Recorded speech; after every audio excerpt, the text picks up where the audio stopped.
And as always, we're going to be looking for accurate context, good risk management, and always exercising good patience.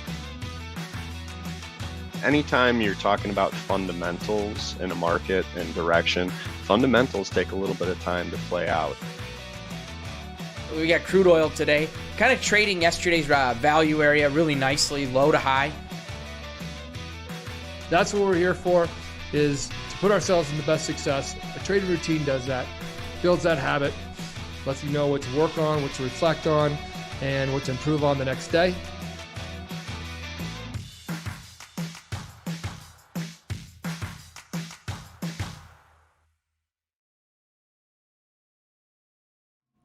Good morning and welcome to the Market Forecast. Today is Monday, August the 30th. Happy Monday. Hope you had a nice weekend. I know a lot was going on this weekend. We're going to touch on some of that, but as always, my name is John Hoagland. Thanks for trusting me with your time. We're always looking for good context, good risk management, and infinite patience. And the market's really kind of starting the week off pretty close to the bone this week, at least in most cases. It should be a very interesting week as far as economic numbers this morning. 9 o'clock, we're looking for pending home sales.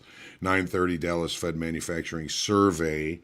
Nothing too tremendous as far as today is concerned. But taking a look at what we've got coming at us this week as far as economic numbers, Case-Shiller Home Price Index tomorrow at 9 Eastern, that's 8 o'clock Central. Housing Price Index also. Chicago PMI at 8:45 Central, and Consumer Confidence at 9 o'clock tomorrow morning. Wednesday, ADP Employment Report. So it's pretty much going to be about employment for the rest of the week. We have that at 7:15 on Wednesday. ISM Manufacturing Index at 9 o'clock on Wednesday. Construction spending at the same time. And then, of course, the EIA Petroleum Status Report. Thursday, International Trade in Goods, Jobless Claims, EIA Nat Gas, and then, of course, the employment numbers, the employment situation, 7:30 on Friday. So we've got some pretty important information, known information coming out. Speaking of known information, Treasuries have rolled to the December contract. You should be trading the December contract today. Chairman Powell is being very careful not to attach the pending roll-off of buybacks into rate changes. You're going to be keeping those separate, apparently. Hurricane Ida hits the Gulf Coast. I know we're all praying for the safety of everybody in the path of that nasty storm, but it apparently spared the Gulf drilling rigs. Prices of crude seem to be moderating after about a 10% run-up in anticipation of this storm last week. Tensions in Afghanistan remain very high as time runs short. Of course, I know we're all hoping and praying for peace and for everybody to be able to get to where they want to be. Apparently the European Union is set to set a ban on non-essential travel from the U.S. as the Delta COVID wave seems to be cresting, seems to be coming off a little bit now, and we hope that goes away as soon as possible. Make sure that you hit the lucky like button. Make sure you share, comment, question, feedback, and heckle at will. Make sure you subscribe to our YouTube channel so you can get notified when we do go live. Taking a brief look at the VIX, the dollar index, and the 10-year yield. VIX is up a little bit this morning, 1665. Not a very scary number. The dollar index off last week, taking a pretty good hit on Friday, down at 92.69. And the 10-year yield up slightly at 1.3%. Got to say good morning to everybody as always. Brett, first one in the room, you win the prize. Brian, good morning. George, good to see you. Jim, Bill, George Adams, Janus, good to see you. Theo, always a pleasure to see you. Michael, Charles March, stacking bananas. Good morning, Vince. Good morning, Joseph, the future scalper. Caesar, Greg, Laura, Zareen, Chris, Tim, Ryan, NM, sup. Polymath X, good morning. Good luck today. Absolutely. Michael H., good morning to you too. Good day. Thoughts with everyone caught up in the real emergency? Yes, of course. Great to see you as well, Dead Letter Opener. And BK Reese, good morning to you as well. PD Legend. PD, haven't seen you for a while. I think hope things are going well for you. Rob, Steve Lee, and Kevin Guy. If this is your first trip to the market forecast, hopefully we're going to bring you some good, useful information. The markets are ambiguous. They giveth, they taketh away, and sometimes the opportunities are bigger, sometimes not as much. So, all right, I think we've taken care of business. Why don't we go ahead and jump into the charts? I'm really just not in a hurry to do much of anything, and typically that's how I am on Mondays. I'm a slow starter. I know this. I make it part of my plan unless something really speaks to me. I'm going to be patient today and wait for the market to come to me. As always, I always say this. If I go looking for trades, I'm probably going to find a few. I'm really good at manufacturing opportunities. It's the ones that come to me that say, hey, here you go. Here's your opportunity, that are typically the best ones. And you know what? Most of them scare me. That's just me. Ah, good, PD. Hey, Jerry is awake. Hopefully John is too. Hey, Keith, Kevin, and Tone. All right, looks like we're all here. Let's jump into the charts. As always, starting with the daily and crude. We have pretty good run-up last week in anticipation of this storm. Apparently the storm has not damaged any of the oil rigs in the Gulf. It's going to be some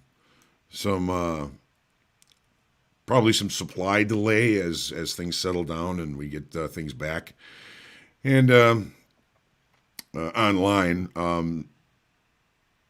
We're still likely to get some more information on potential damage from the hurricane to come. Volume has slowed near the highs. We started with some pretty decent volume on the way up, but it's been kind of falling off. We did add 5,000 in open interest on Friday.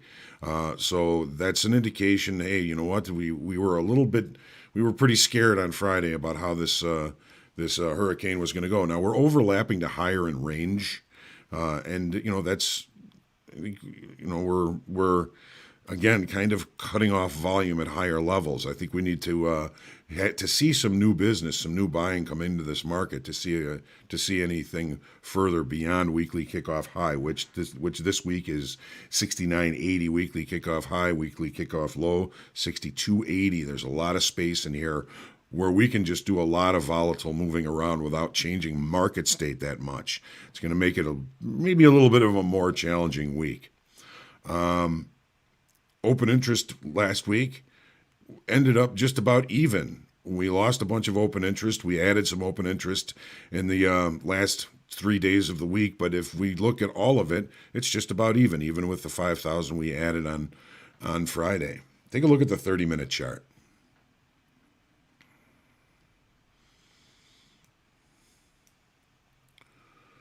Okay. So Friday, looked like a lot of hedging going on. There wasn't a lot of activity or directional activity.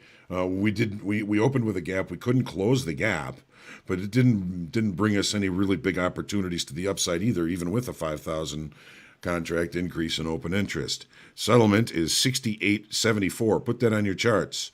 We gapped higher. We came back to settlement. We looked lower. We came back to settlement. We are at settlement. This is what's telling me, just try and stay patient. Try and stay patient. It was a volatile overnight, pretty big range overnight.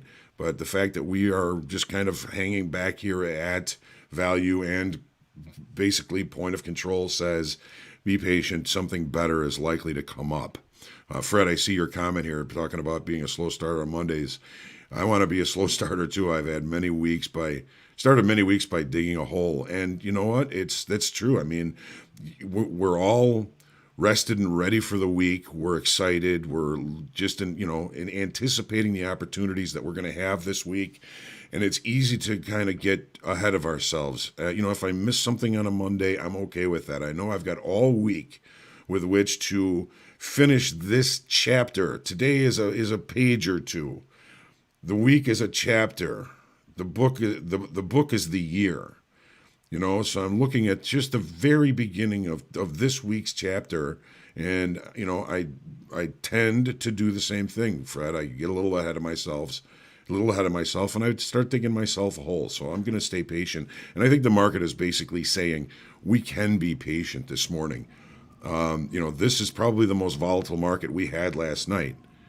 So without any real overnight inventory, without any real directional activity, looking at where we are as far as the weekly kickoff levels, we're pretty close to the upper extreme here, which could provide some opportunity for us if price gives us that opportunity. But again, we have to wait for that opportunity. The best opportunities come to me and usually scare me. Even the S&Ps. So we've got volume and open interest indicating a healthy upside auction. We had some pretty decent volume on Thursday and Friday. Thursday was a down day, but we're still maintaining upside structure. We've got open interest increased by 4,000 on Friday. Not a big number, but still indicating that people are still willing to buy into this thing. There's still money out there that's available to come in. It seems to be continuing to shirk off on uncertainties, and it seems like every day or every week there's just another uncertainty that these markets are so resilient against. If there's no bad news, no current bad news, like now bad news, the markets just tend to grind themselves to the upside. Here's what we're talking about as being patient this morning. We have, maybe a little bit of change going on here. We've got last week's high in contention for us for today. We have an overnight all-time high that we know the markets don't like to leave that, and it looks like we're getting closer and closer, and a bigger probability of opening with a gap. To me, that indicates, hey, you know what? That's a good thing. If we open with a gap and can't close it, we will take out this overnight all-time high, and we may continue this market moving higher. The question is, where does this start to falter? The best scenario for longs is to open higher and never close the gap. If we get in here, we may just kind of get range bound for a little while we start to look for and digest new information. We get much down below 4,500, we may start to worry some longs, and if we begin to accept below this level, then I think we might actually be in a little bit of trouble. We've got a naked point of control there that should be somewhat of a visual target. So, as long as we continue to hold above last week's range, Friday's range, go ahead and take out this overnight high and can't close the gap, I'll be looking for longs. The weekly kickoff levels for this week are 45.40 on the upside, and to the downside, we've got 43.93, a relatively large range, because I think it's going to take a pretty deep move to the downside to try and break upside structure. All right. The Nasdaq. We have Zoom coming out with their earnings after the close today. That should be an interesting one. Zoom is a big winner over the COVID lockdowns. We'll see how they're continuing to do. Another new all-time high in extended trading hours. Volume and open interest were weaker in the Nasdaq than they were in the S&Ps. We lost 1,800 in the Nasdaq. Maybe we got a little too short for our britches down here and pushed us to that all-time high that we put in on Friday. So again, we got the Zoom earnings after the close. Who knows if that's going to be highly impactful? It just bears mentioning. So here is, let's look at this a little bit smaller. And there we go. So similar situation. They are so similar, yet sometimes so different. Very similar this time for the S&Ps and the Nasdaq. Settlement is 15,429.50. Put that on your charts. So it looks again like we may open with a gap. If we cannot open with a gap, if we open with a gap and can't close it, our all-time high in the overnight is certainly going to be targeted. But again, it's a very similar situation. If we spend time up here and accept price above yesterday's Friday's range, last week's range, we can look for maybe some continuation to the upside. Falling into this area might make us a little bit range bound while we digest information. Some recent longs will probably get a little bit nervous in this single TPO post we've got here. This is a P-shaped profile, which indicates short covering, which is supported by the loss in open interest on Friday, but we may still be holding some longs here, maybe some new overnight longs. We start getting into here, they're going to start to worry, and if we take out Friday's low, we may start to see a little bit of trouble. Now, traders have very short memories. If there's nothing new that comes out as far as economic unknowns or political unknowns, then the likelihood is that it's just going to continue to grind to the upside.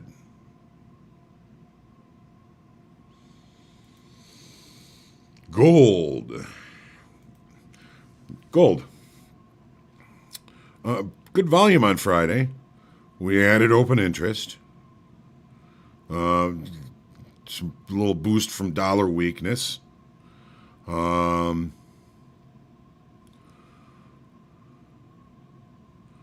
We've got overlapping to higher range. We're holding upside structure, and I would say medium time frame structure. We've got some stickiness up here. We've got our overnight low, or excuse me, our last week's high is, I'm going to be looking at as somewhat pivotal. We added 11,000 in open interest on this move to the upside. That's pretty good jump.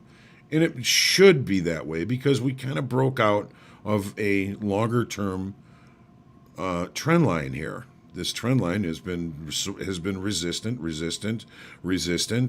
We broke out above it. We saw a whole bunch of new buying come in on higher volume.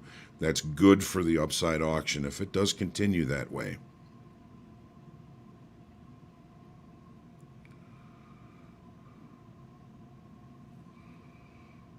Okay. And to the 30-minute. Again, the market's saying, all right, well, we don't really have anything to do yet. Very close to settlement. No overnight inventory. No gap. My question is, are we going to come back and retest value from Friday? If we do and we accept, that may bring us back down to the low of value from Friday. But if we stay above value and we hang up here, that's going to be telling me that we're rejecting value from Friday and all week last week, and that we may see this market continue to the upside. Of course, if I knew that, I would tell you.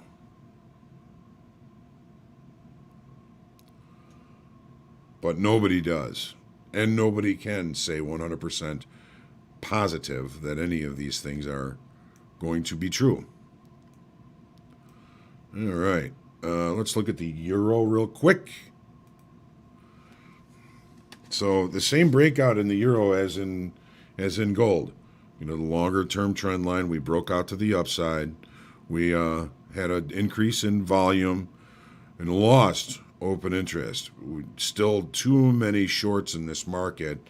Now it's time to see if we can see some new business, new buyers coming into this market for both gold and the euro, this marks a potential market state change.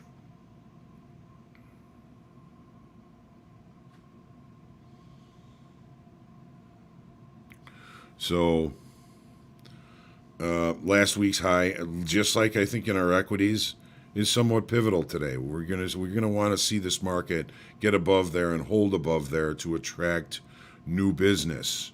I'm going to show you something on the 30-minute chart, which indicates the fact that there was potentially new longs coming into this market, but not supported by open interest, losing open interest. So you can see that the market moved higher almost the entire session. It opened, broke a little bit, moved higher, and then just hung up here. This is the cumulative delta. So if we were to look at this, I would say the cumulative delta was around 2100 when the market opened. The cumulative delta falling indicates more aggressive sellers than buyers, but price goes the opposite direction. Shouldn't the more aggressive side be pushing price? And the opposite happens. This is a delta divergence, and it may indicate the fact that there may have been longer-term buyers in this market. As the market continued to move higher, the shorter time frame sellers became more aggressive, trying to sell using market orders, and the longer time frame just kept putting in bids and getting filled, putting in bids, getting filled, replenishing those bids, and then now the market moves higher. Now, does that mean it has to go higher right now? No. If we look at where these levels are, where the biggest drops in delta, it was here, and that's where we currently are. So I'm going to be looking at a potential opportunity at this level because there's some single TPOs here, and then a little bit of balance down here. So these single TPOs, this little low volume node here, I'm looking at as a potential support level. Now we're in range, we're in value.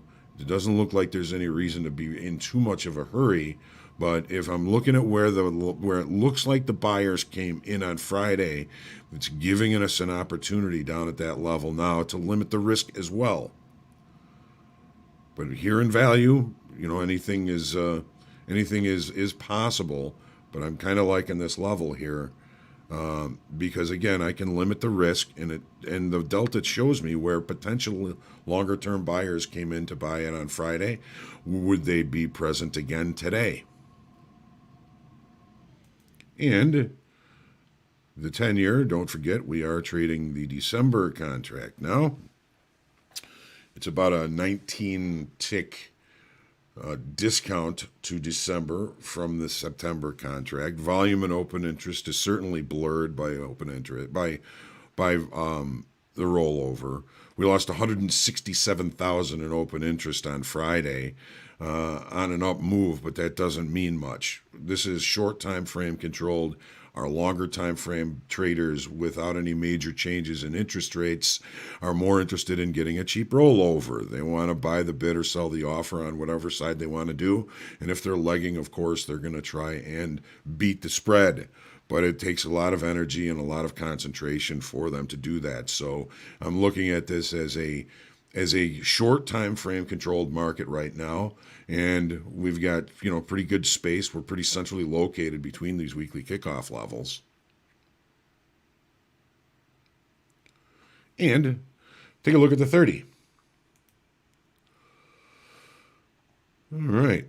So again, keeping things really close to the bone last night. Settlement is 133 and 10/30 seconds. We haven't really moved all that far. We're kind of bordering the high from yesterday, or Friday, I should say, value high from Friday.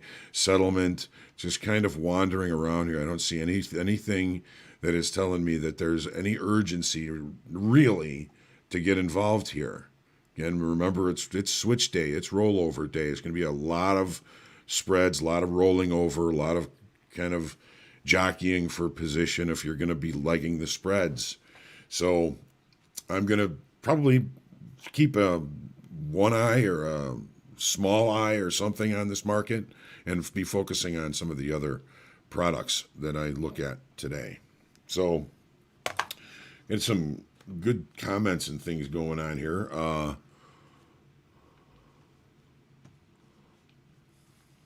Yeah, we send out the weekly kickoff. Yep, and yeah, I don't consult any witches. The witching lines, pretty easy to spot these kickoffs. Drones over Texas are saying, and you're right. In certain cases, it's as simple as a naked point of control. On other cases, maybe not so simple. Wish this was TradingView. I would just share my chart. In a bull market, bad news is good news, and good news is great news. Yeah, right? Isn't that right, Michael? Maybe these streams could be moved to TradingView. I haven't had that much of an opportunity to check out TradingView just yet. I've been trading on T4 so long, it's kind of hard for me to make that change. Charles, always learn from you. I appreciate you saying the opportunities that come to you that scare you. Yes. Thought that was just me. I need to learn to push through and rely on the stop. Absolutely. Charles, we're all the same. Pretty much everybody here in this room. I don't think there's any really long-term traders here. We're day traders. And day traders, I'll go fast with this. I'm sorry. Day traders tend to get run around by their emotions and their fears. So when I'm recognizing a situation or a level or something that's creating fear in me, that tells me that it's creating fear in other traders as well. And if I can kind of predict or think about what that fear would make me do in a reactionary, like we're trading at the high and it looks like it's going to break out to the upside. Everybody loves to get to buy the breakouts, but I've bought the highs so many times, I've had to learn to respond differently. When the market scares me, I think about what my competitors are probably doing, the fact that they're probably not going to be making money. And I'll think about, what this fear is telling me, what the market is telling me. It's a good place. I know I can limit the risk this way, so I'm going to go this way. Catching breakouts is difficult to limit risk, so I'm always looking for the one that I can choose legitimate risk parameters. Okay?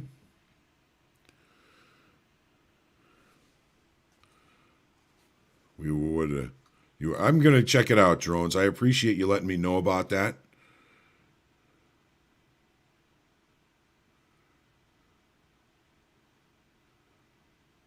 Yes, Fred, absolutely. All right, let's take our deep breaths so we can handle our fears today and stay patient. So stay humble. Market's the boss. Stay grateful. We are all happy and enjoy what we do, and stay creative. Accept information from the market that may be contrary to what you think. So thank you for the comments, Drones. I'm going to be checking that out soon. And Fred, good to see everybody. Jimmy Decker. All right. Tim, my pleasure. All right, everybody, trade well. You should see Dan for the market recap today. Looking forward to another interesting week, another chapter in the book, and get out there and profit today. Trade well. I will see you in the pit. Have a good day.